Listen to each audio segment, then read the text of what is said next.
کے درمیان میل جول اور سماجی روابط بڑھتے گئے۔ یہی وجہ ہے کہ سید سلیمان ندوی 1884 سے 1953 عیسوی اپنی تصنیف نقوش سلیمانی جو اعظم گڑھ 1939 عیسوی میں شائع ہوئی، اردو کے جائے پیدائش سندھ قرار دیتے ہیں۔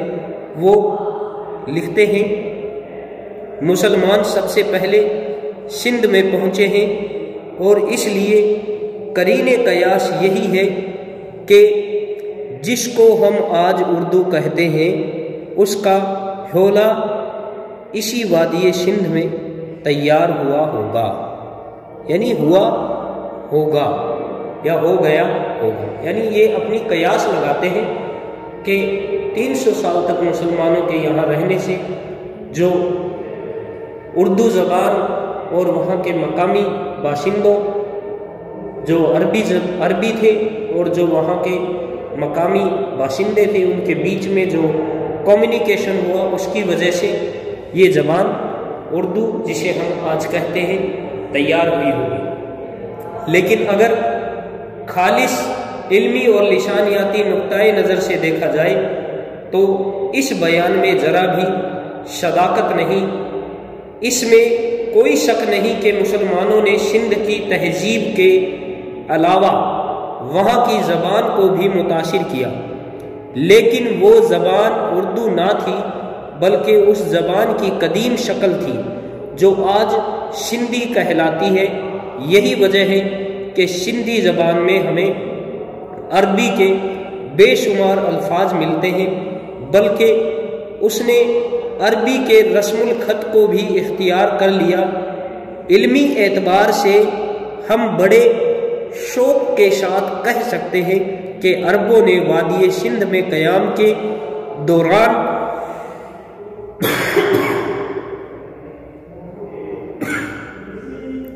کسی نئی زبان کو جنم نہیں دیا بلکہ اس خطۂ ارض میں بولی جانے والی زبان کو متاثر ضرور کیا۔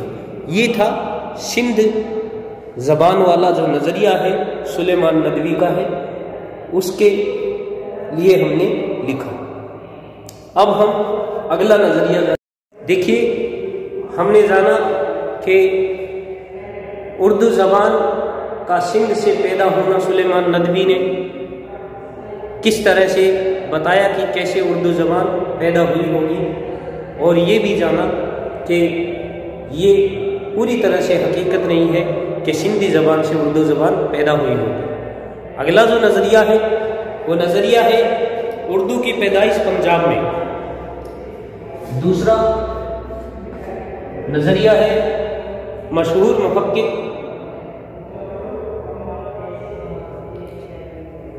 محمود شیرانی کا ہے۔ یہ محمود شیرانی کیا کہتے ہیں؟ یہ کہتے ہیں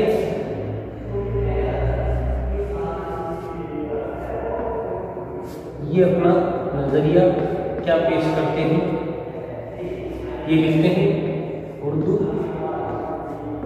پنجابی، یعنی یہ بتاتے ہیں کہ پنجابی سے اردو بنی، یعنی ان کا اگلا نظریہ ہے، یہ جو نظریہ ہے وہ ہے سندھ میں اردو کی پیدائش پنجاب میں۔ لکھتے ہیں دوسری بات، مسلمان 10ویں صدی کے ربع آخر میں یعنی چوتھے عرصے میں یا چوتھے حصے میں غزنی کے بادشاہ امیر سبکتگین کی قیادت میں درائے خیبر کے راستے سے پنجاب میں داخل ہوئے۔ سبکتگین کے بعد اس کے فرزند محمود غزنوی وفات 1030 پنجاب اور ہندوستان کے دوسرے علاقوں پر پے در پے حملوں کا سلسلہ شروع ہوا۔ غزنوی سلطنت کے قیام کے بعد مسلمان دھیرے دھیرے سارے پنجاب میں پھیل گئے۔ یہ لوگ فارسی بولتے ہوئے آئے تھے۔ ان میں سے کچھ کی زبان ترکی تھی، کیونکہ سلطان محمود غزنوی خود ایک ترکی نسل کا بادشاہ تھا۔ پنجاب میں مسلمانوں نے تقریباً 200 سال تک قیام کیا۔ اس مدت میں ان کے اور اہل پنجاب کے درمیان مضبوط سماجی روابط قائم ہوئے ہوں گے۔ انہی روابط کی بنیاد پر حافظ محمود شیرانی 1880 عیسوی میں یہ نتیجہ اخذ کیا کہ وہ زبان جسے ہم اردو کہتے ہیں یہ زمین پنجاب میں پیدا ہوئی اردو ہے، اور وہیں سے ہجرت کر کے دہلی پہنچی۔ دیکھیے محمود شیرانی کا یہ جو نظریہ ہے، اس کو انہوں نے اپنی مشہور تصنیف پنجاب میں اردو، لاہور 1927 عیسوی میں بڑے مفصل اور مدلل انداز میں پیش کیا ہے۔ وہ لکھتے ہیں، اردو دہلی کی قدیم زبان نہیں، بلکہ وہ مسلمانوں کے ساتھ دہلی جاتی ہے، اور چونکہ مسلمان پنجاب سے ہجرت کر کے دہلی جاتے ہیں، اسی لیے ضروری ہے کہ وہ پنجاب سے کوئی زبان اپنے ساتھ ضرور لے کر گئے ہوں گے۔ محمود شیرانی نے اپنے اس بیان کے ثبوت میں بعض تاریخی دلائل پیش کرنے کے علاوہ پنجابی اور اردو بالخصوص قدیم دکنی اردو کی مشترک لسانی خصوصیات کا بھی ذکر کیا ہے۔ مثلا ان کی تذکیر و تانیث اور جمع اور افعال کی تشریف کا اتحاد اسی ایک نتیجے کی طرف ہماری رہنمائی کرتی ہے کہ اردو اور پنجابی زبانوں کی ولادت گاہ ایک ہی مقام ہے، دونوں نے ایک ہی جگہ تربیت پائی۔ جب شیانی ہو گئیں تب ان میں جدائی واقع ہوئی ہے۔ اردو کے پنجابی بے مستق ہونے یا سرزمین پنجاب سے منسوب ہونے کا نظریہ کوئی نیا نظریہ نہیں ہے۔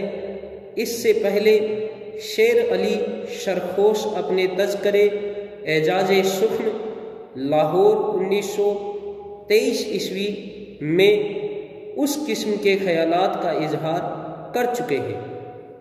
1927 عیسوی میں شیرانی کی پنجاب میں اردو کی اشاعت سے 2 سال قبل ڈاکٹر سنیتی کمار چٹرجی 1890 سے 1977 عیسوی کی تحقیقی اور عالمانہ تصنیف the origin and development of the Bengali language Calcutta 1926 عیسوی شائع ہوئی، جس کی جلد اول کے مقدمے میں انہوں نے یہ خیال ظاہر کیا کہ نواح دہلی کی موجودہ بولیوں کا تشخص مسلمانوں کے داخلہ دہلی کے وقت نہیں ہوا تھا، اور لاہور تا الہ آباد